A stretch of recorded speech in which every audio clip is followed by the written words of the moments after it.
नमस्कार, आदाब, सत श्री अकाल। क्या आपको लगता है कि आप अपनी ही सबसे बड़ी दुश्मन हैं? अगर आपका जवाब है, तो आप बिल्कुल सही जगह हैं। आज हम बात करने वाले हैं एक ऐसी बुक के बारे में जो लिटरली आपकी जिंदगी बदल सकती है। The mountain is you by Brian Wiest. ये बुक सिर्फ कोई ऑर्डिनरी सेल्फ हेल्प बुक नहीं है, बल्कि ये एक मिरर है जो आपको दिखाती है कि आप कैसे खुद ही अपने ड्रीम्स और गोल्स के बीच में एक पहाड़ बनकर खड़े हो जाते हैं। सोचिए कि आप एक मैराथन रनर हैं, लेकिन हर बार फिनिश लाइन के पास पहुंचते ही आप अपने ही पैरों में पत्थर बांध लेते हैं। वियर्ड लगता है ना?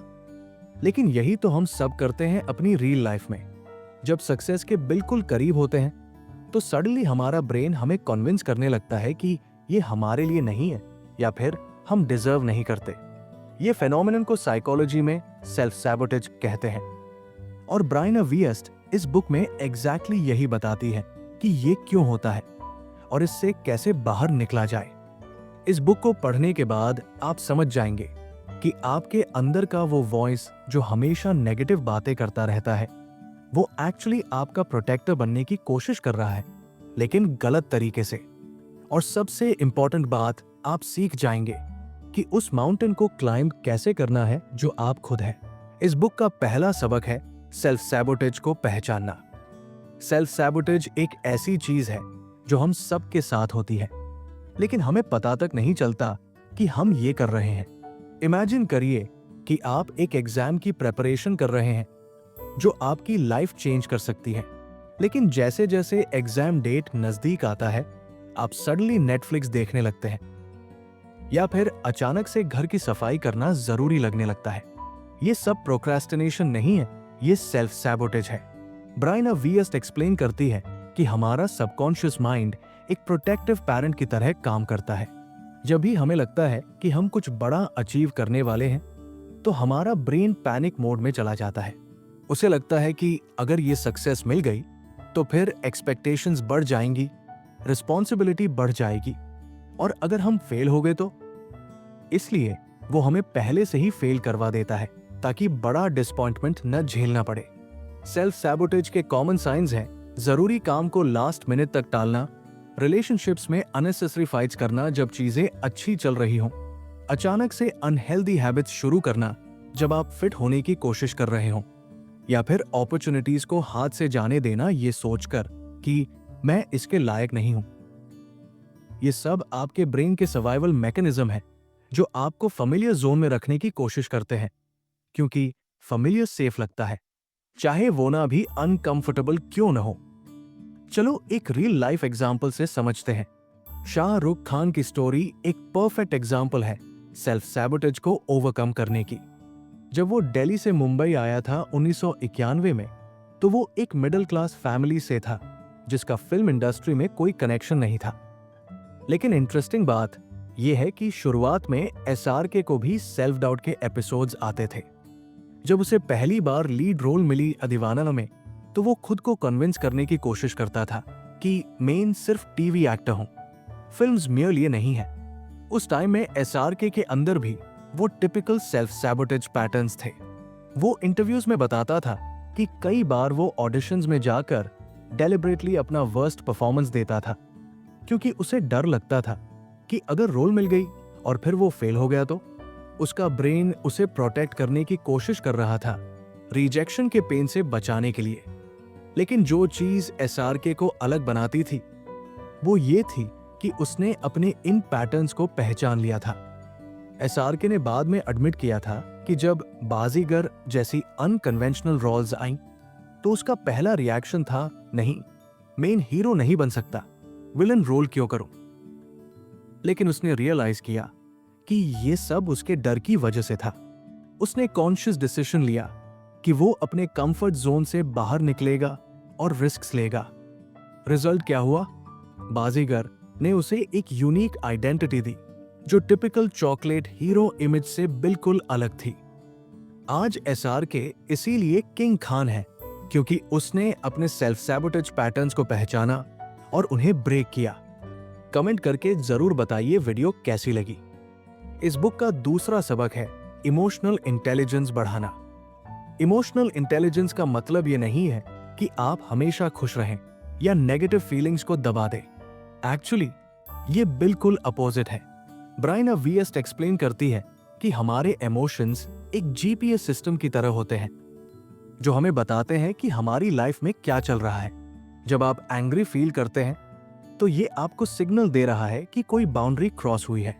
जब आप सैड महसूस करते हैं तो शायद आप किसी चीज को जाने दे रहे हैं या फिर कोई अनमेट नीड है। प्रॉब्लम यह है कि हम बचपन से सिखाए गए हैं कि रोना मत, गुस्सा मत करो, चुप रहो। तो हमने अपने इमोशंस को एनिमी समझ लिया है। लेकिन ट्रूथ ये है कि इमोशंस सिर्फ इंफॉर्मेशन है। जैसे आप फीवर को इग्नोर नहीं करते क्योंकि वो बताता है कि बॉडी में कुछ गड़बड़ है, वैसे ही इमोशनल डिस्कम्फर्ट को भी इग्नोर नहीं करना चाहिए। बुक में वीएस्ट बताती है कि इमोशनली इंटेलिजेंट पर्सन वो होता है जो अपनी फीलिंग्स को जज नहीं करता बल्कि उनसे सवाल करता है। मैं क्यों फ्रस्ट्रेटेड फील कर रहा हूं? क्या मैं अपनी वैल्यूज के अगेंस्ट कुछ कर रहा हूं? क्या मुझे रेस्ट की जरूरत है या फिर मैं किसी टॉक्सिक सिचुएशन में फंसा हुआ हूं? जब आप इन क्वेश्चंस के आंसर्स ढूंढते हैं तो आप रिएक्टिव के बजाय रिस्पॉन्सिव बन जाते हैं। मतलब आप अपनी इमोशंस के स्लेव नहीं रहते बल्कि उनका इस्तेमाल करके बेटर डिसीजंस ले सकते हैं। ये स्किल डेवलप करने से आपकी रिलेशनशिप्स इंप्रूव होती हैं, स्ट्रेस कम होता है और आप ज्यादा ऑथेंटिक लाइफ जी सकते हैं। चलो एक रियल लाइफ एग्जांपल से समझते हैं। विराट कोहली की जर्नी इमोशनल इंटेलिजेंस का परफेक्ट एग्जांपल है। अर्ली डेज में विराट को एंग्री यंग मैन के नाम से जाना जाता था। वो फील्ड पर अपनी एग्रेसिव बिहेवियर के लिए फेमस था। अपोनेंट्स को स्लेज करना, अंपायर से आर्ग्यू करना और प्रेशर सिचुएशंस में अपना टेम्पर लूज करना। 2014 तक उसका टेस्ट एवरेज भी स्ट्रगलिंग था क्योंकि वो अपने इमोशंस को कंट्रोल नहीं कर पा रहा था। लेकिन 2014 से 15 के ऑस्ट्रेलिया टूर के बाद विराट को रियलाइज हुआ कि उसका एंगर एक्चुअली उसके परफॉर्मेंस को हर्ट कर रहा था। उसने कॉन्शियसली डिसाइड किया कि वो अपने इमोशंस को समझने की कोशिश करेगा। विराट ने बाद में इंटरव्यूज में बताया कि उसने मेडिटेशन शुरू की, स्पोर्ट्स साइकोलॉजिस्ट से बात की और सबसे इंपॉर्टेंट, उसने अपनी एंगर को फ्यूल की तरह यूज करना सीखा, डिस्ट्रक्टिव फोर्स की तरह नहीं। जब भी वो फ्रस्ट्रेशन फील करता था बैड परफॉर्मेंस के बाद, तो पहले वो खुद से पूछता था, ये फीलिंग मुझे क्या बता रही है? क्या मैंने सही प्रिपरेशन नहीं की? क्या मैं प्रेशर हैंडल नहीं कर पा रहा? उसने अपने इमोशंस को मैसेंजर समझना शुरू किया, एनिमी नहीं। रिजल्ट क्या हुआ? 2016 के बाद विराट का ट्रांसफॉर्मेशन देखिए। वो वर्ल्ड्स नंबर 1 बैट्समैन बना, कैप्टन के रूप में इंडिया को नई हाइट्स पर ले गया और सबसे इंपॉर्टेंट, वो फील्ड पर मच मोर कंपोज्ड दिखने लगा। आज भी विराट पैशनेट है, लेकिन अब वो अपने इमोशंस का मास्टर है, स्लेव नहीं। वो अपनी इंटेंसिटी को पॉजिटिव डायरेक्शन में चैनल करता है और ये सब पॉसिबल हुआ उसकी इमोशनल इंटेलिजेंस डेवलप करने से। इस बुक का तीसरा सबक है लिमिटिंग बिलीव्स को बदलना। लिमिटिंग बिलीव्स वो इनविजिबल चेन्स है जो हमें वही रोक देती है जहां हम कंफर्टेबल फील करते हैं। ब्रायना वीएस्ट एक्सप्लेन करती है कि ये बिलीव्स एक्चुअली हमारे पास्ट एक्सपीरियंसेस, सोसाइटी के मैसेजेस और चाइल्डहुड कंडीशनिंग का रिजल्ट होती है। जैसे कि मैं स्मार्ट नहीं हूं, अमीर लोग सेल्फिश होते हैं, मेरी फैमिली बैकग्राउंड की वजह से मैं सक्सेसफुल नहीं हो सकता, या मैं अट्रैक्टिव नहीं हूं इसलिए कोई मुझसे प्यार नहीं करेगा। ये सब थॉट्स लगते तो फैक्ट्स की तरह हैं, लेकिन एक्चुअली ये सिर्फ ओपिनियंस हैं जो हमने अपने बारे में बना लिए हैं। प्रॉब्लम ये है कि हमारा ब्रेन कंफर्मेशन बायस पर काम करता है। मतलब अगर आपको लगता है कि मैं प्रेजेंटेशंस में अच्छा नहीं हूं, तो आपका माइंड उन सभी इंस्टेंसेस को याद रखेगा जब आप नर्वस थे और उन मोमेंट्स को फॉरगेट कर देगा जब आपने अच्छा परफॉर्म किया था। इस तरह आपकी बिलीफ और भी स्ट्रांग हो जाती है। बुक में वीएस्ट बताती है कि ये बिलीव्स हमारी रियलिटी क्रिएट करती हैं क्योंकि हम अनकॉन्शियसली उन सिचुएशंस को अवॉइड करते हैं जो हमारी बिलीव्स को चैलेंज कर सके। लिमिटिंग बिलीव्स को चेंज करने के लिए पहले उन्हें आइडेंटिफाई करना जरूरी है। जब भी आप मैं नहीं कर सकता, ये मेरे लिए नहीं है, या लोग क्या कहेंगे जैसे थॉट्स सोचते हैं तो पॉज करके पूछिए, क्या ये रियली ट्रू है या मैंने सिर्फ अस्यूम कर लिया है? फिर एविडेंस कलेक्ट करिए, आपके पास क्या प्रूफ है कि ये बिलीफ सच है और क्या काउंटर एग्जांपल्स हैं। अगली स्टेप है कॉन्शियस रीप्रोग्रामिंग। जब भी लिमिटिंग थॉट आए तो उसे एम्पावरिंग थॉट से रिप्लेस करिए। मैं स्मार्ट नहीं हूं के बजाय मैं कंटिन्यूअसली सीख रहा हूं और इंप्रूव हो रहा हूं। ये प्रोसेस टाइम लेती है, लेकिन ये लिटरली आपकी पॉसिबिलिटीज को एक्सपैंड कर देती है। चलो एक रियल लाइफ एग्जांपल से समझते हैं। सुधा मूर्ति की स्टोरी लिमिटिंग बिलीफ्स को ब्रेक करने का परफेक्ट एग्जांपल है। 1974 में जब वो फ्रेशर इंजीनियर थी तो टाटा स्टील कंपनी में जॉब के लिए अप्लाई करना चाहती थी, लेकिन कंपनी का एडवर्टाइजमेंट क्लियरली लिखा था, lady candidates need not apply. उस टाइम सोशल कंडीशनिंग ये थी कि इंजीनियरिंग फील्ड मेन के लिए है और खासकर हेवी इंडस्ट्रीज में लेडीज का काम नहीं है। सुधा के फैमिली मेंबर्स भी कहते थे कि इंजीनियरिंग कर ली, अब सेटल हो जा मैरिज में, कॉर्पोरेट वर्ल्ड तुम्हारे लिए नहीं है। लेकिन सुधा ने इन लिमिटिंग बिलीव्स को एक्सेप्ट नहीं किया। उसने डायरेक्टली जेआरडी टाटा को लेटर लिखा और पूछा कि कंपनी क्यों जेंडर बेस्ड डिस्क्रिमिनेशन कर रही है। उसका माइंडसेट था, अगर मैं टेक्निकली क्वालिफाइड हूं तो जेंडर क्यों मैटर करना चाहिए। जब जेआरडी टाटा ने उसका लेटर पढ़ा तो वो इतना इम्प्रेस्ड हुआ कि उसने पर्सनली इंश्योर किया कि सुधा को इंटरव्यू का चांस मिले। रिजल्ट, सुधा बनी टाटा स्टील की पहली फीमेल इंजीनियर। बाद में जब उसने इन्फोसिस फाउंडेशन शुरू करने का सोचा तो फिर से लिमिटिंग बिलीव्स आई। फिलैंथ्रोपी रिच लोगों का काम है, एक पर्सन क्या चेंज कर सकता है। गवर्नमेंट का काम है एजुकेशन और हेल्थ केयर हैंडल करना। लेकिन सुधा ने इन थॉट्स को चैलेंज किया। उसने सोचा कि अगर वो एक भी बच्चे की लाइफ चेंज कर सकती है तो वो वर्थवाइल है। आज इन्फोसिस फाउंडेशन ने थाउजेंड्स ऑफ स्कूल्स बिल्ड किए हैं, लाइब्रेरीज एस्टैब्लिश की है और काउंटलेस लाइव्स को ट्रांसफॉर्म किया है। सुधा मूर्ति की जर्नी शो करती है कि जब आप सोसाइटी की लिमिटिंग बिलीव्स को क्वेश्चन करते हैं और अपने कैपेबिलिटीज पर ट्रस्ट करते हैं तो आप न सिर्फ खुद के लिए बल्कि पूरी जनरेशन के लिए पाथ क्रिएट कर देते हैं। अगर आपको ये समरी अच्छी लग रही है तो वीडियो को लाइक, शेयर एंड सब्सक्राइब जरूर करें। इस बुक का चौथा सबक है प्रेजेंट मोमेंट में जीना। प्रेजेंट मोमेंट में जीना साउंड्स तो बहुत सिंपल लगता है, लेकिन ये एक्चुअली सबसे चैलेंजिंग स्किल है। ब्रायना वीएस्ट एक्सप्लेन करती है कि हमारा माइंड एक टाइम ट्रैवलर की तरह काम करता है। या तो वो पास्ट की गलतियों को रीप्ले करता रहता है या फ्यूचर के सिनारियोज क्रिएट करता रहता है। काश मैंने वो जॉब नहीं छोड़ी होती, अगर मैं फेल हो गया तो क्या होगा, 5 साल बाद मैं कहां होऊंगा। ये सब थॉट्स हमारे प्रेजेंट को हाईजैक कर लेते हैं।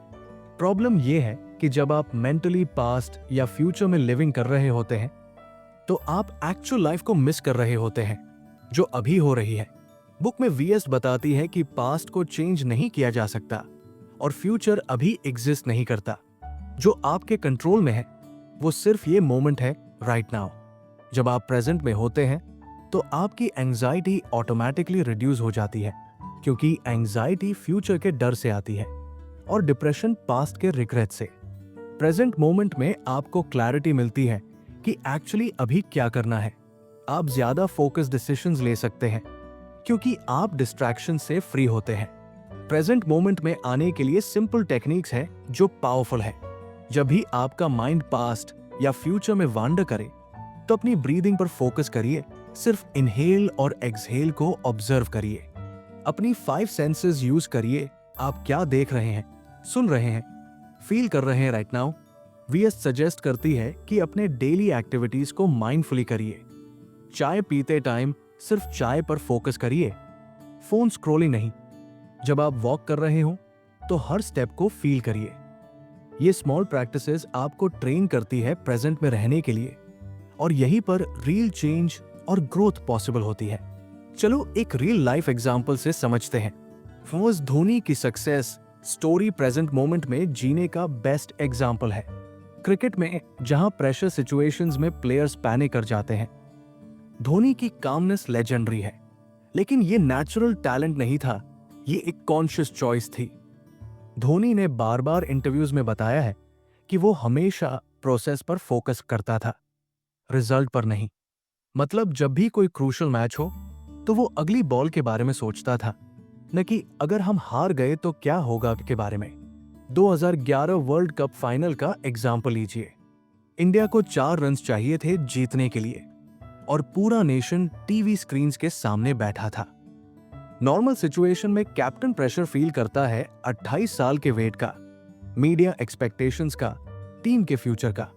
लेकिन धोनी ने बाद में बताया कि उस मोमेंट में वो सिर्फ एक ही चीज सोच रहा था, अगली बॉल को मिडल करके बाउंड्री मारना है। पास्ट का प्रेशर या फ्यूचर की पॉसिबिलिटीज नहीं, सिर्फ उस वन शॉट पर कंप्लीट फोकस था।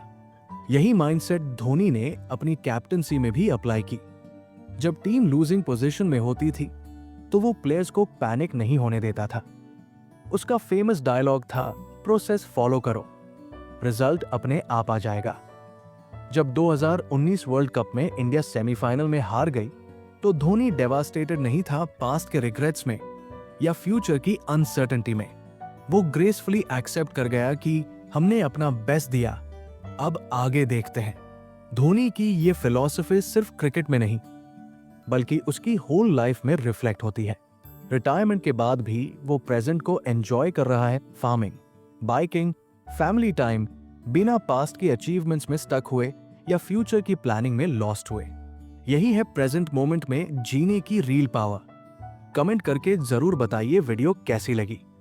इस बुक का 5वां सबक है कंसिस्टेंट एक्शन लेना। कंसिस्टेंट एक्शन लेना मतलब ये नहीं है कि आप रोज 10 घंटे हसल करें या ड्रामेटिक चेंजेस करें। ब्रायना वीएस्ट एक्सप्लेन करती है कि real transformation small daily action से आती है जो कंपाउंडिंग इफेक्ट क्रिएट करते हैं।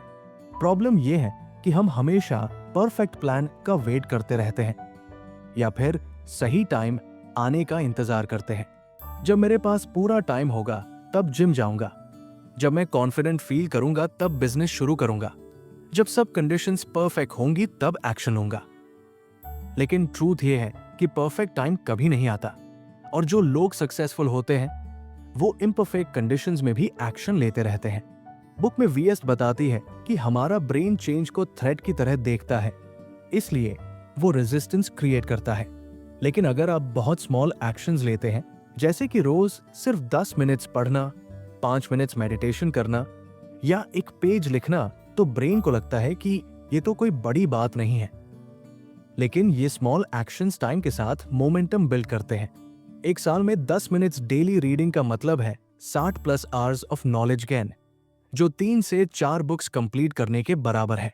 कंसिस्टेंसी में सबसे इंपॉर्टेंट चीज है showing up regardless of mood और सर्कमस्टेंसेस। कई बार आपका मोटिवेशन नहीं होगा, एनर्जी नहीं होगी या रिजल्ट्स नजर नहीं आएंगे। लेकिन जो लोग सक्सेसफुल होते हैं वो मोटिवेशन के बिना भी एक्शन लेते हैं क्योंकि उन्होंने डिसिप्लिन डेवलप कर ली होती है।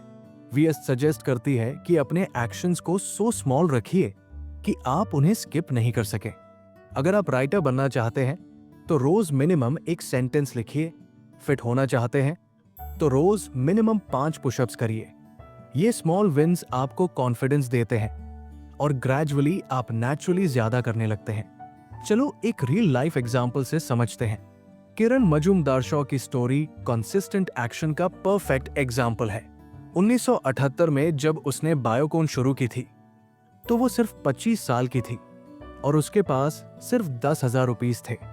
उस टाइम बायोटेक्नोलॉजी इंडस्ट्री इंडिया में प्रैक्टिकली एग्जिस्ट नहीं करती थी और एक यंग वुमन के लिए ये फील्ड ऑलमोस्ट इम्पॉसिबल लगती थी। लेकिन किरण ने परफेक्ट कंडीशंस का वेट नहीं किया। उसने अपने गराज से शुरू किया, हर रोज बिना फेल किए। स्टार्टिंग में तो कंडीशंस बिल्कुल भी आइडियल नहीं थी। बैंक्स लोन देने को रेडी नहीं थे क्योंकि बायोटेक्नोलॉजी रिस्की लगती थी। सप्लायर्स क्रेडिट नहीं देते थे क्योंकि कंपनी न्यू थी और टैलेंट हायर करना मुश्किल था क्योंकि लॉग स्टेबल एमएनसीज को प्रेफर करते थे। लेकिन किरण रोज छोटे छोटे एक्शंस लेती रही। आज एंजाइम रिसर्च करती, कल पोटेंशियल क्लाइंट्स को लेटर्स लिखती, परसों स्मॉल एक्सपेरिमेंट्स कंडक्ट करती।